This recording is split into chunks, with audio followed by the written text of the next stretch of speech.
Fala pessoal, hoje mais uma live a respeito de justa causa, de um tema também bem polêmico e interessante.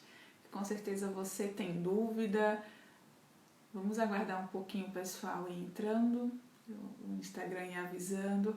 Olá Kaline, acabamos de entrar, vamos ver se o Instagram vai avisando o pessoal, tudo bem? Seja bem-vinda ao meu Instagram e hoje nós vamos falar sobre justa causa mais uma vez. A semana inteira, inclusive amanhã, nós vamos falar sobre furto, receptação. Olá Eliana Silva, seja bem-vinda também. Amanhã nós temos uma convidada especial que vai falar a respeito de furto, receptação, apropriação indébita, a diferença, o que é o que, voltado para a justa causa também. Ela é criminalista. Acredito que seja de Aracaju, Sergipe. Então vai ser bem legal a live de amanhã também. Boa noite. E vamos aguardar mais um pouquinho, né? O Instagram avisando o pessoal pra gente começar a nossa live de hoje. E eu tenho certeza que é dúvida na certa a respeito do tema. Será que eu posso demitir um funcionário, né? Se eu já demiti sem justa causa, no meio do aviso prévio ele faz alguma coisa errada, será que eu posso, né, reverter, mudar essa questão? Vamos ver, daqui a pouco a gente vai analisar o artigo, súmula, caso concreto, vai ser bem interessante. Então, olá Sheila, mais uma vez aqui, que tem me acompanhado em todas as lives, que bom que você apareceu, seja muito bem-vinda, tá? Como eu falei, hoje o tema também é bem interessante porque é algo bem atípico, né? Você que já demitiu a pessoa sem justa causa e no meio do caminho, no meio do aviso prévio, vai e o negócio inverte para justa causa. Olá Washington, tudo bem com você? Muito obrigada pela participação. E então vamos começar. Vamos começar porque só temos meia hora para falar de tanta coisa legal.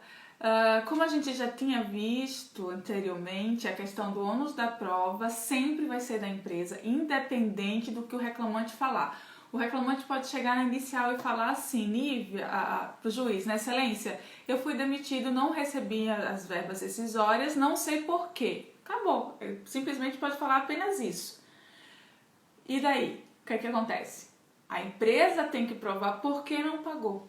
E aí o artigo 818 da CLT, inciso 2, fala que se você alega fato impeditivo do direito do autor, o ônus da prova é seu. Então, por isso que o ônus da prova sempre vai ser da empresa com relação à justa causa. Nós vimos também como a gente pode comprovar essa justa causa, né?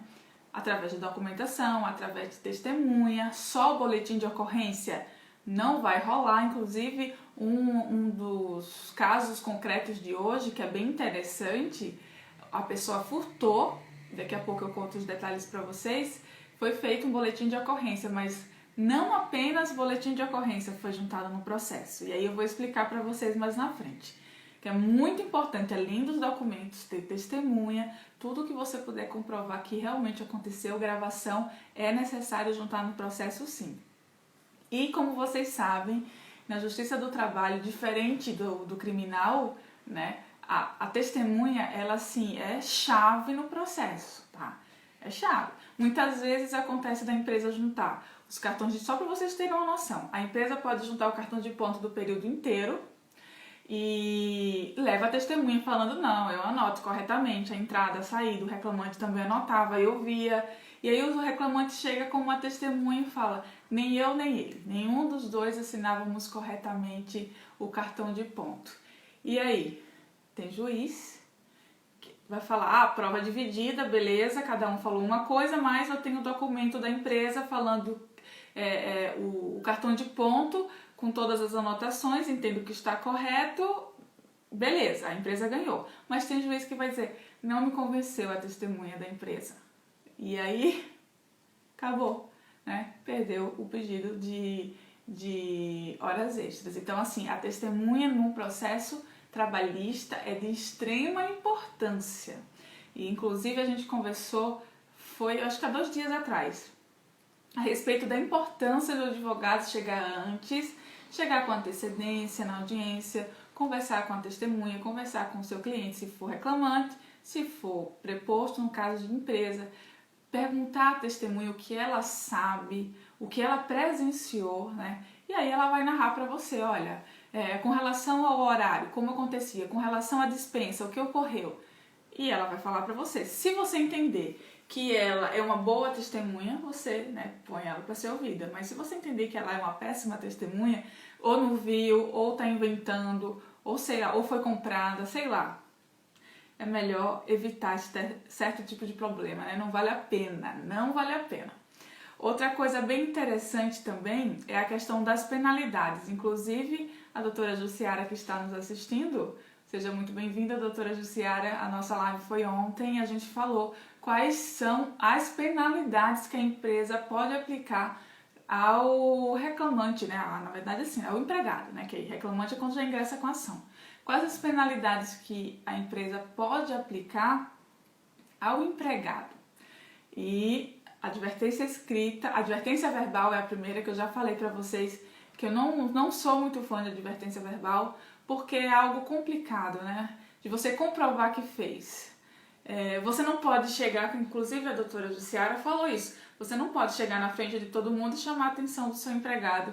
Cara, seu burro, o que você fez, né? Por que você fez isso? Não pode, porque você pode ser processado, né, por assédio e aí mais uma condenação. E aí também se você chama de canto e fala com ele, olha, cara, você fez errado, não faz mais isso.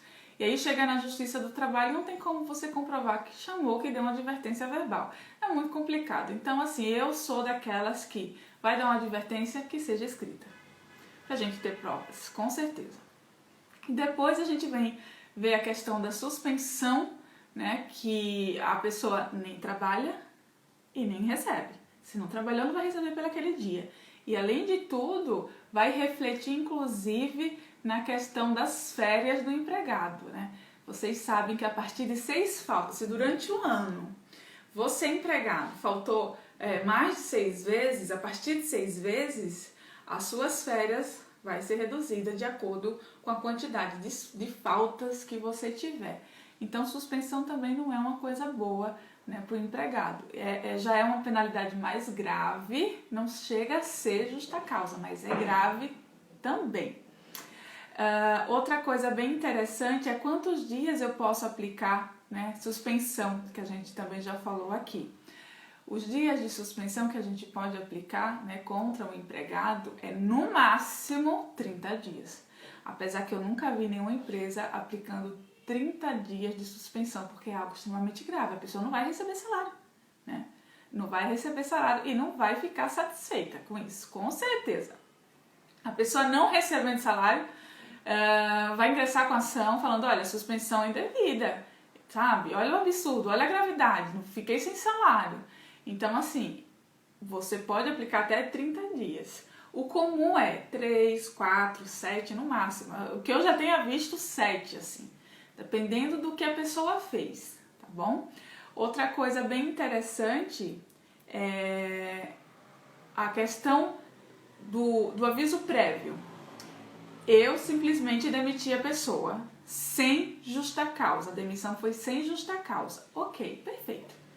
A demissão foi sem justa causa. Só que durante o aviso prévio, essa pessoa me faz algo extremamente gravoso. E aí, né? O que é que eu faço? Primeiro, o que seria um ato grave, um ato gravoso para ensejar a justa causa, como a gente já falou assim diversas vezes, né? O ato grave, ele tem que ser assim algo tão absurdo que seja impossível a manutenção do trabalho. Só para vocês terem uma noção, tem que ser impossível a manutenção do trabalho.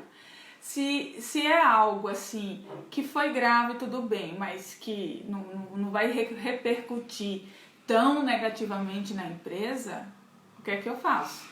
Eu vou aplicar outras advertências, como a gente falou. Por quê? Porque eu tenho que respeitar o princípio da proporcionalidade. Você tem que aplicar a pena de acordo com o ato gravoso que a pessoa praticou, tá?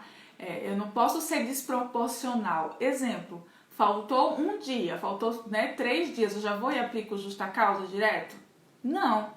Inclusive é um dos temas que a gente vai estudar daqui a pouco. E então assim, a proporcionalidade tem que ser aplicada com certeza, senão vai ser revertida essa justa causa. E aí muitas pessoas me falaram assim, mas eu preciso ter a questão da gradação das penalidades, né? Como eu falei, advertência, suspensão, depende, gente, vai depender muito do ato. Se o ato não foi tão grave, como eu dei o exemplo para vocês, 3 faltas, não. Aí eu tenho que ir, advirto, suspendo, depois justa causa por desídia, não por abandono de emprego. Faltou 30 dias consecutivos, aí sim, abandono de emprego, ok? Furtou, vocês acham que é algo grave ou gravíssimo, né? Como é que você mantém uma pessoa que anda te furtando, né, na tua empresa? Que você não tem nenhum tipo de confiança, porque aí o furto ele acaba de vez com qualquer confiança que a pessoa possa ter naquela pessoa, né? Então assim, não vai rolar. Então furto é algo extremamente grave, é gravíssimo. Eu já aplico a justa causa de forma imediata, mas eu preciso ter provas. Eu não posso simplesmente alegar que furtou, porque a pessoa vai ingressar com ação contra você e você precisa ter provas. Olha, furtou, tá aqui câmera, furtou, tem testemunha, furtou, olha aqui o balancete da empresa. Entendeu? Então, tem que acusou, junte provas. Não tenho provas e nem tenho paciência para aguardar conseguir provas contra a pessoa. Se você quiser que reverta na Justiça do Trabalho, você demita por justa causa. Mas se você tem todo esse cuidado, né, que você põe na balança, que se eu demitir ele por justa causa e eu não tenho nenhum tipo de prova, mas eu sei que ele, né, fez alguma coisa errada, furtou, eu sei que ele furtou, tenho certeza que foi ele que furtou, mas eu não tenho provas e eu não quero mais ele aqui, você coloca na balança. Se você demitir por justa causa e ele entrar com ação, vai reverter, porque você não tem provas. Então você que sabe. Ou demite ele sem justa causa e para de drama, porque aí você vai gastar mais para contratar um advogado e dependendo da acusação e da prova que o reclamante fizer de dano moral, você ainda pode aplicar, você ainda pode ser condenado a pagar dano moral e assim. Não vai sair barata essa conta no final, né? A Érica até tá falando aqui, dispensa normal nesse caso, né? Com certeza, se você não tem provas, tendo provas, põe para quebrar, né? Entra com ação, processa por justa causa, na verdade, né? Demite por justa causa, se tiver prova, se não, ok? E aí a gente entra aqui a questão do tema de hoje. Eu posso, né, mudar a dispensa no meio do caminho? Eu simplesmente falei, Érica, você está demitida, sem justa causa. Aí a Érica, no meio do aviso prévio que está sendo cumprido, simplesmente vai e me furta. E aí eu tenho prova que ela estava me furtando num aviso prévio. O que é que eu faço? Ou a Érica fez algo antes que eu dispensasse ela, mas eu descobri durante o aviso prévio. Se a Érica fez algo errado durante o aviso prévio, sim, eu posso mudar essa dispensa de sem justa causa para com justa causa. É difícil de acontecer, mas se acontecer, você já sabe, pode sim fazer essa mudança. Com fundamento no artigo 491 da CLT, que fala assim, o empregado que, durante o prazo de aviso prévio, cometer qualquer das faltas consideradas pela lei como justas para rescisão, perde o direito ao restante do respectivo prazo. E aí nós temos também a súmula 73 do TST que fala: a ocorrência de justa causa no curso do aviso prévio dado pelo empregador retira do empregado qualquer direito às verbas rescisórias de natureza indenizatória. Então, eu consigo sim fazer essa mudança de rescisão. Se foi antes do comunicado do aviso prévio, não pode mudar. Não, você comunicou, a pessoa está cumprindo o aviso prévio? Sim, você pode mudar. Se ele fez alguma coisa errada durante o aviso prévio, você pode mudar. E eu vou até mostrar aqui um estudo de caso para vocês, de um funcionário que, pasme, ele não, neste caso aqui específico, o aviso prévio não foi cumprido, foi indenizado. E aí estava num período ainda de pagar as verbas rescisórias. E o que aconteceu? Vamos lá. Vamos para o primeiro caso primeiro, né? Esse primeiro caso está bem interessante também. A funcionária ela foi comunicada da dispensa e teria que cumprir o aviso prévio. Beleza. E entre diminuir o horário de trabalho ou faltar 7 dias, o que foi que ela escolheu? Faltar 7 dias. Beleza, tudo normal. Até que ela não apareceu. E aí? O que é que eu faço? A nega não me apareceu durante o aviso prévio. E a empresa naquela sangria, tá? Aquela sangria desatada, né? Ai, tá faltando, então vamos tacar a justa causa nela. No 10º dia, aplicou justa causa por desídia. E aí ela chegou, né? Entrou com ação, lógico, tá? Aplicou justa causa por desídia e mudou o tipo de demissão. Era sem justa causa, passou a ser com justa causa por desídia. Ela ingressou com ação e aí o tribunal falou: ah, não, imagina, o ato não foi tão grave assim. Aí você vai falar: Nívia, poxa vida, mas faltou 10 dias corridos, né? Não foi grave? Foi grave. Mas não foi tão grave assim, porque o tribunal entendeu assim: cara, ela tem 7 dias para faltar. Ela tem 7 dias. Se ela passou 10 dias sem trabalhar, então, na verdade, ela faltou 3. Não foi 10, porque 7 ela já tinha direito de faltar. E assim, reverteu. Falou que não era desídia este caso. Talvez você fale: nossa, que injustiça. Pode ser. Mas assim, você tem que pôr em mente a questão do ato grave. Não é só provas, porque aqui eu tenho provas que ela faltou. A Erika tá falando aqui: 10 dias de falta, eu mandaria um telegrama e aguardaria. Perfeito, Erika. Perfeito. Esse seria a atitude correta. Não, com 10 dias de falta, já aplicar uma desídia na pessoa. Sem condição. Agora, se eu tenho uma pessoa que faltou 20 dias, 22 dias, eu tô mandando telegrama. E é muito importante o telegrama. Por quê? Porque é um documento que o correio ele vai te mandar a cópia do que estava escrito e vai te mandar também quem recebeu o telegrama, que é isso que você vai provar no processo. Olha aqui, excelência. Olha o conteúdo que eu enviei para ela. Fulano de tal, né? Compareça na empresa para justificar suas faltas desde o dia tal, sob pena de justa causa. Então, as provas são muito importantes. Mas também tem aquela coisa: mandou o telegrama para o endereço errado e também não comprova nos autos que a pessoa recebeu, também é complicado. Vai ser menos de 30 dias de falta. Se você quer aplicar uma desídia, tem que ter a documentação bem certinha, né? Tem que estar tudo muito bem redondinho neste caso. E aí nós vamos para o segundo exemplo também, que é muito interessante, né? 2 gerentes de um restaurante foram demitidos. Na verdade, assim, eram 2 restaurantes, mesma franquia, mesmos proprietários, cada um era gerente de um restaurante. Os 2 foram demitidos juntos, sem justa causa. Ok.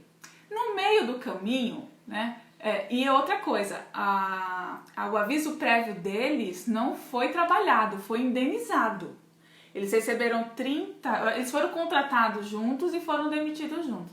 Eu acho que eles receberam 36 dias de aviso prévio. 36 dias de aviso prévio.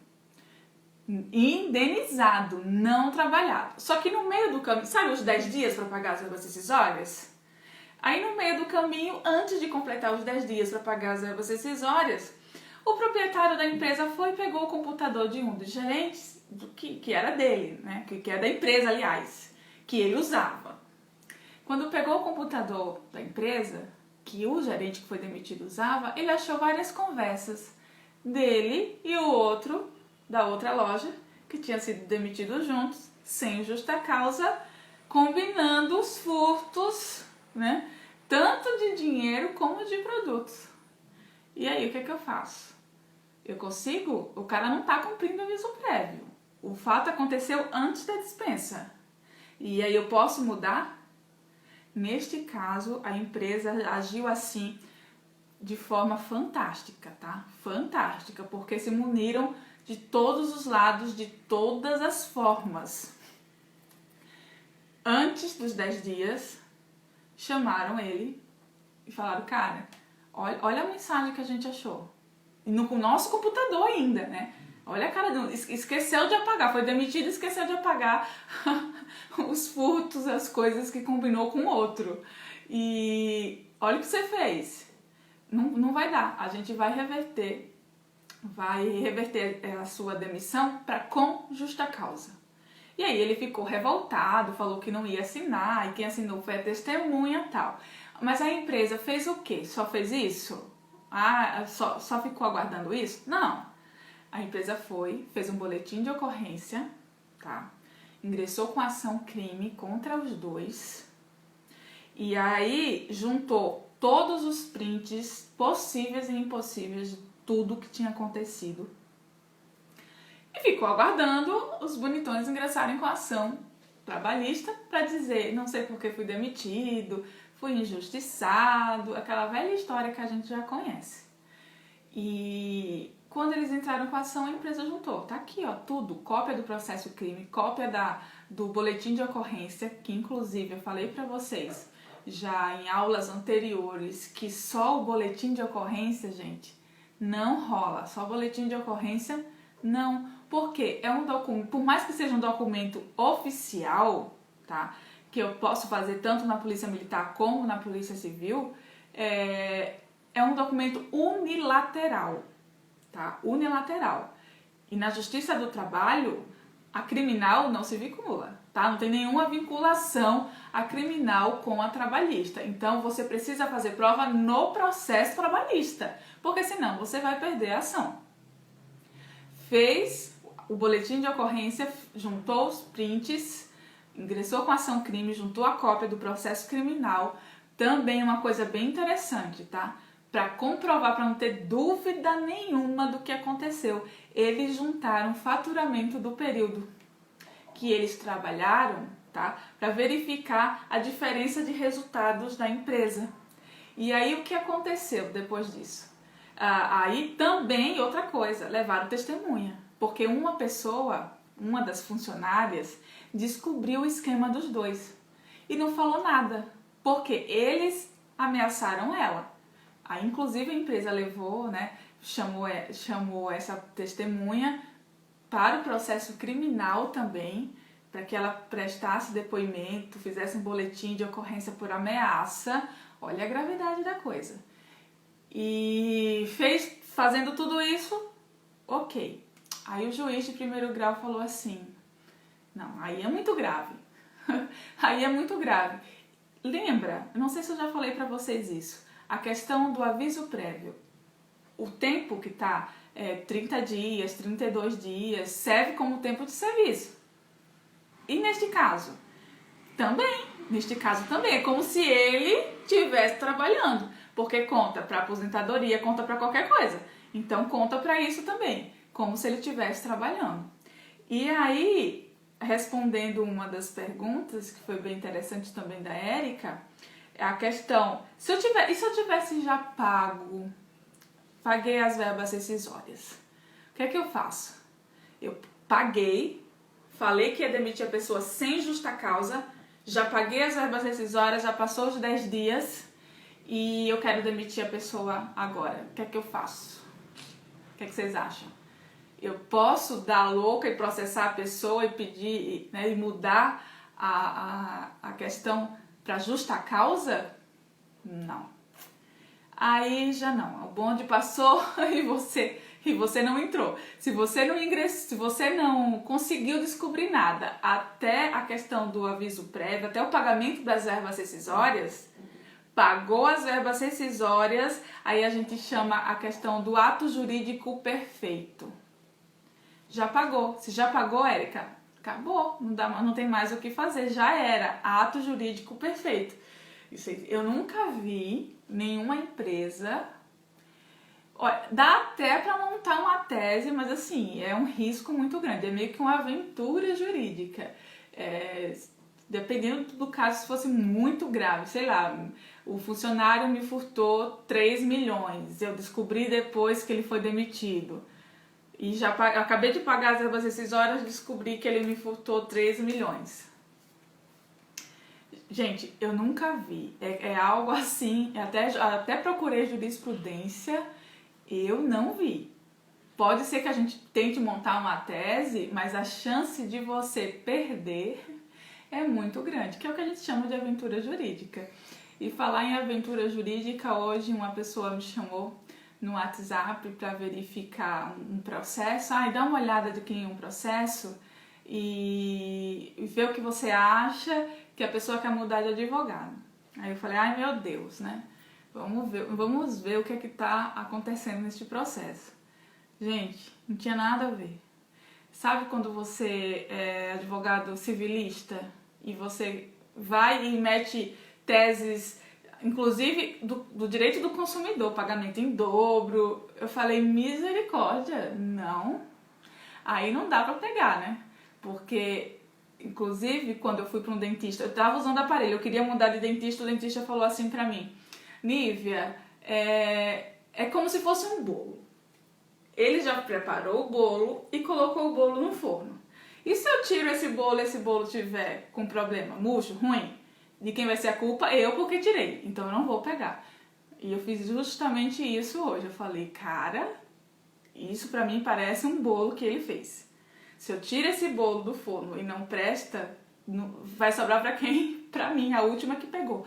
Então, não peguei, totalmente aventura jurídica, não tinha pé nem cabeça, e assim, o valor da causa altíssimo. Então, repetindo, vamos lá, só pra gente recapitular, que estamos quase terminando, tem 3 minutos só. Se o seu empregado fizer algo de errado durante o aviso prévio e ele estiver trabalhando, você pode reverter, aplicar justa causa, então ele vai perder todos os direitos dos dias, tudo, perdeu o direito, ponto. Se o seu empregado praticou ato, né, gravíssimo antes de ser demitido, e foi realmente grave, preste bem atenção, para você fazer essa mudança, você tem que ter muito documento, você tem que ter muitas provas, tá? Sim, você também pode mudar antes de pagar. Se você pagou, querido, aí não tem mais o que fazer. Aí já era, como falou aqui a Érica, que vai ser uma das nossas convidadas especiais desta semana. Acredito que é no dia quarta-feira, se eu não estiver enganada. E então é isso, pessoal. Espero que vocês tenham entendido. Vamos lá, mais uma pergunta. Quando um processo vai para a contadoria judicial, causa ganha ou não? Não, se o processo já está no contador, né, então já acabou, se já está na execução, é porque você já ganhou. E aí vai cobrar, né, da empresa. Se a empresa tiver condições de pagar, bem, você vai receber. Se a empresa quebrou também, é aquela velha história, ganhou, mas não levou, né, infelizmente. E aí pode demorar anos, porque vai atrás de sócios, tudo isso. Inclusive, a gente já viu processo assim de 1900 e bolinha, 1980, 1970. Eu já peguei processo de 1970, quase da época da minha mãe e do meu pai. E assim, a execução ainda tá rolando. Se é prefeitura, é Carlos, eu acho, né? Carlos, se for prefeitura, você vai para precatório. O que é precatório? Prefeito, né? Se for prefeitura ou estado, você não recebe assim de imediato. Exemplo, saiu a execução, foi 50 mil reais, vai para a ordem dos precatórios para você receber. Tem uma ordem de pessoas para receber também, e aí por ano libera uma verba X para pagar esse pessoal, que também pode demorar anos para receber. Então, meus queridos, era isso que eu tinha para passar para vocês. Érica, isso mesmo, dia 23, quinta-feira, encontro com você aqui no meu Instagram.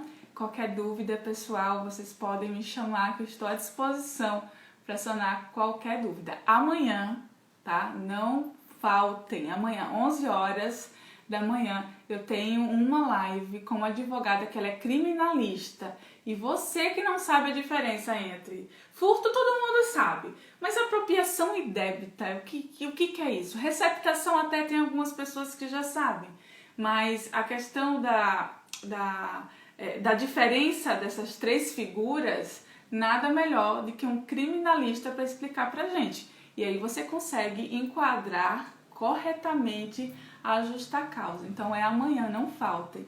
Um abraço para todos vocês, muito obrigada pela participação de todos. Fiquem com Deus e até amanhã.